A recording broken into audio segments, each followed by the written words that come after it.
without much ado, please welcome Commissioner Rowena Guanzon.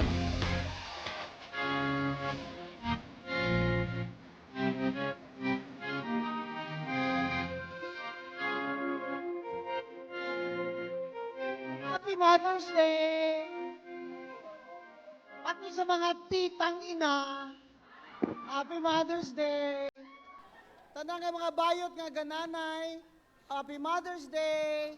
Ang mga walay anak nga nag-adapt na lag mga iro, Happy Mother's Day! Sa mga igsuon nako nga mga Muslim, Assalamualaikum. Ang sinasabi ng Quran, heaven lies at the feet of your mother, not your father. So, today is a very special day na timing pod nga naadiri ang Rage Coalition sa Bacolod. Kung isa-isahin ko dito, ang mga kaibigan ko, ay, di Bacolod naman, Cebu! Unsa man kay gikan mangugog Bacolod. Isa-isahon ko ako mga amigo dire, mahuman na lang tag sa kaoras, wa pata, maka-speech. Pero, unahon na lang na ako, kinsa may pinakagwapo diri, si Bebot Bello, good. Kana ba? Bot, migo na ako ni si Bebot, 1970s, garali pa mi. Mao ni akong rally buddy. Tanan, patay na. Siya na lang yung nabuhi. So, sentimental kaning Cebu sa pag-adto na ako diri, Bot. Kaya kamo mas sugod pag yun, kaning Cebu, posisyon mag yun ni si Marcos. Di ba? Nya ako, 12 years old pag yun ko, anti-Marcos na yun ko. Wag yun ko, nag-ilis ana. Kaya ingnan tara mong tanan, kamo mga bugo yun mo, nga ayaw mong pagboto ni BBM kay adik lagi yun. Nabudol lagi mo. Saka ang kamay kung sino ang nabudol. Kamay! Iwagay-waya mga nabudol! Oh, tumayo ang nabudol!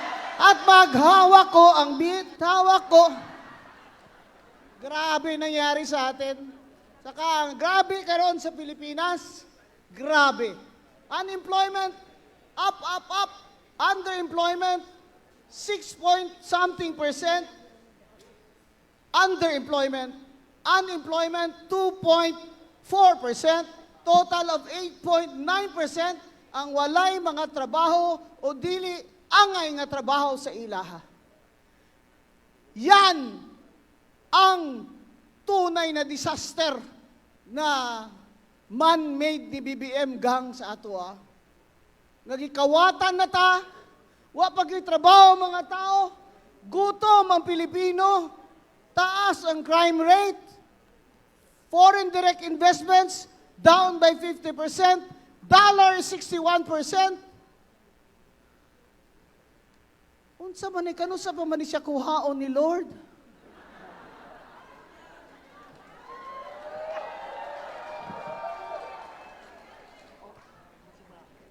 12 years old pa ko, wag yung kukuyawan ano niya. 1988, nag-mayor kami ni Digong. 1986, i-appoint ko mayor ni Cory sa Cadiz, si Mayor Digong Duterte, Vice Mayor sa Davao niya. Nagkita mi uli in 1988 after we won the election and I was Vice President of the League of Cities of the Philippines. I first met Rodrigo Duterte when I visited Davao because yung mga taga Manila na mga presidente, mga officers ng League of Cities, ayaw pumunta sa Davao kaya nahadlok sila. Ngano nahadlok man mo sa NPA, nga andyan man si Digong Duterte. That's how I met him. And the second time I met him again on paper was a disqualification case. George, kay kaning bright kaing dinyo ba? Nag-file mag-certificate of candidacy for Mayor of Pasay? Pastilan, gigunitan ng tadinyo, gibunggo-bunggo. Rest his soul, namatay na biyas dinyo, eh. Sorry kayo dong. So the question was whether or not Digong Duterte should be disqualified for substituting as mayor or substituting as president. and the case was raffled to me. Alam niyo ako, ito talaga ang palad ko eh. Wala akong nakukuha ang kaso na madali. Lahat ng kaso na nakukuha ko, mahirap. As you all know, I am good friends with Senate President Franklin Drilon from Iloilo. Everybody thought I would disqualify Digong. But true to my principles of law, democracy must allow the will of the people to prevail by giving them a choice of presidential candidates. And I called my division commissioners and I said, this is my decision and this is my reason and what do you think? Sabi nila sa akin, ma'am, sama kami sa iyo dyan. We agree. We agree that there is a lacuna legis. Yung mga abogado, bibigyan kayo ng mga Latin words para makasingil sa inyo ng malaki. Lacuna legis, there is a gap in the law. And the gap in the law, I will interpret in favor of democracy and the people. Therefore, give them Rodrigo Duterte and let him lose to the unsuspecting public. Hindi lang ako ang humor. Ayoko na mag-English. But, as I said to him when he was mayor and I visited him, I said, you are destined to be, I said, this man is destined to be a national leader someday. And I was not wrong. At sinabi nila, DDS ako. Hindi ako DDS, o hindi man ako nabudol. Kayo yun. Dilawan ako ba'y? Appointed by President Cory Aquino. Fighting Marcos since I was 12, my whole family. Tinaya namin yung mga lupa namin at lahat. The first thing that Marcos did was confiscate our electric plant. Pastilan niya. Yawa kayo. And of course, control to monopolize the sugar industry. That is why Negros Occidental will never let a Marcos win in our province. And now that's why I'm telling you all this background just to show you that this is really a coalition.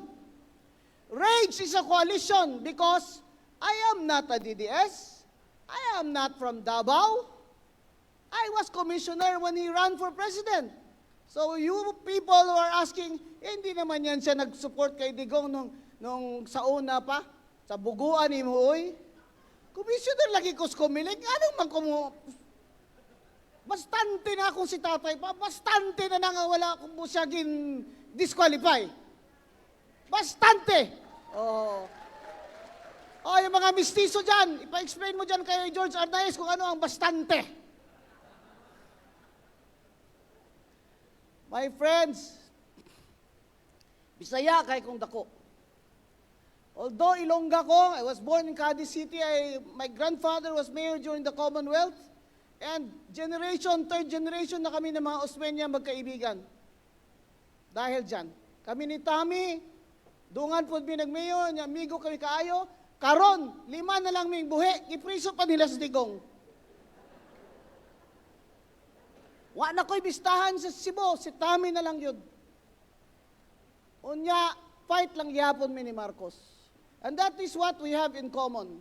But I have to tell you here, this is my first time in Cebu to declare that I am a part of your Rage coalition because I am going to campaign as I support now VP Sara Duterte for President for 2028.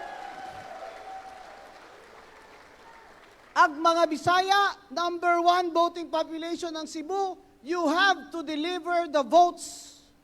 You have to have a turnout of 98% because kamo, sige na mo, ano gani Henry ang, ano gani, tikal bala, tikal?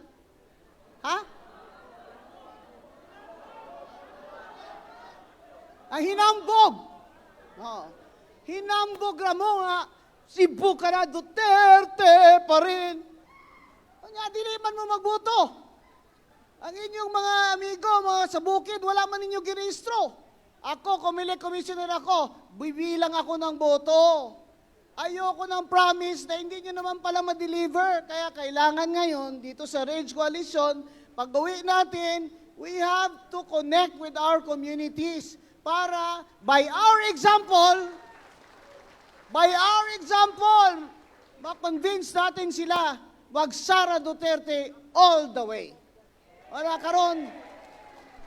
Mayon tag inyo kung i-adapt diha Cebu sa Leyte. Leyte, asa mo Leyte? O tanawa, gamay ra kayo kay Tambaluslos taga Leyte man. Gamay ra kayo na taga Leyte. Sabi nila, ma'am, mag-video ka ma'am kay kung dito sa Leyte, pakita ko anong sasabihin ko sa'yo. Maski ano ma'am, ikulong si Martin. Ang taga Bohol, attorney, salamat kayo sa imo ha. Ang mga taga Iloilo, Nadia, raise your hand. Yan. Gamay na sila pero daghang mga asukal dito, okay na. Gamay na sila pero we will have a caravan there. On May 13, Henry Tevez will be one of our hosts there and George Arnaiz.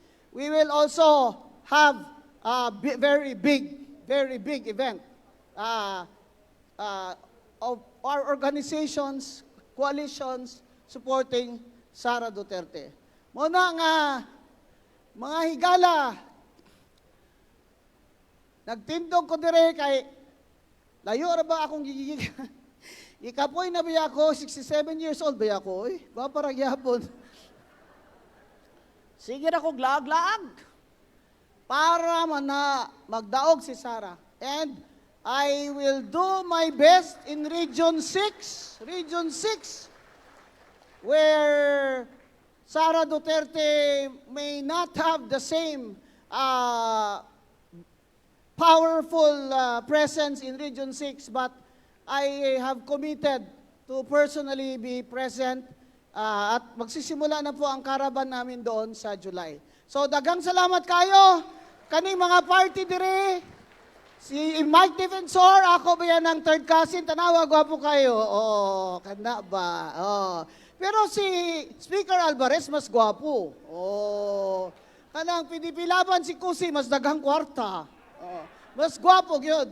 So, kapasalamat ko ani nila nga kaning mga political party ni unite diri karon sa Courage Coalition and pasalamat ko kang Mayor Baste for leading us into the promised land. Sara Duterte sa 2028, fight!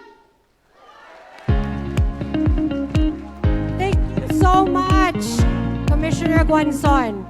And part of the legal team of Tatay Digong, we'd like to call Attorney Martin Chuck Delgra.